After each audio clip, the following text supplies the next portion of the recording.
রাতের অন্ধকারে বিঘের পর বিঘে জমির পটল ক্ষেত নষ্ট করে দিল দুষ্কৃতীরা।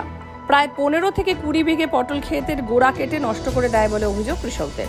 ঘটনায় ব্যাপক চাঞ্চল্য তৈরি হয় ধূপগুড়ি ব্লকের মাগুরমারি এলাকায়। ধূপগুড়ি ব্লকের মাগুরমারি এলাকায় সচরাচর সবজি উৎপাদনে অনেকটাই এগিয়ে থাকে। যদিও কৃষকরা ঋণ ধার করে বিভিন্ন সময় বিভিন্ন ফসল উৎপাদন করে থাকেন, এবারও তারা এলাকার বেশ কয়েকজন কৃষক পটল লাগিয়েছেন। ফুল ফল দুটোই এসেছে, শুধুমাত্র আর কয়েকদিনের অপেক্ষা। বাজারে উঠতে শুরু করবে এই এলাকার পটল।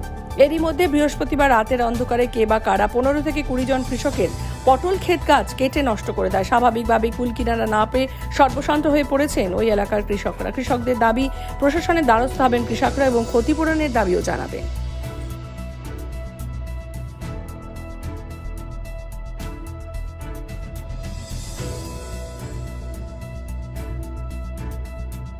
কি হয়েছে ঘটনা? ঘটনা সেটা তো বলতে পারবো না। সকালবেলা এসে দেখি ক্ষেত গাছ আমার সব উঠাই দিছে। কি গাছ? পটল গাছ। কত বিঘা পটল? পটল 15-2 বিঘা। ফল এসছে? হ্যাঁ, ফল এসেছে, রসের অভাবে একটু কম ছিল, জায়গায় জায়গায় ভালোই ফল আসছে। আচ্ছা, কত বিঘা নষ্ট করেছে?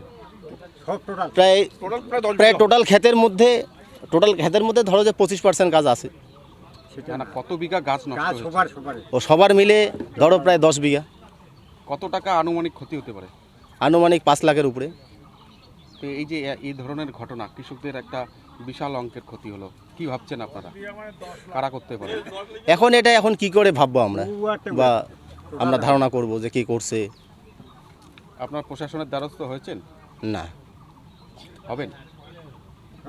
সেটা এখন সিদ্ধান্ত নিতে লাগবে সবাই মিলে। কোন এলাকার ঘটনা?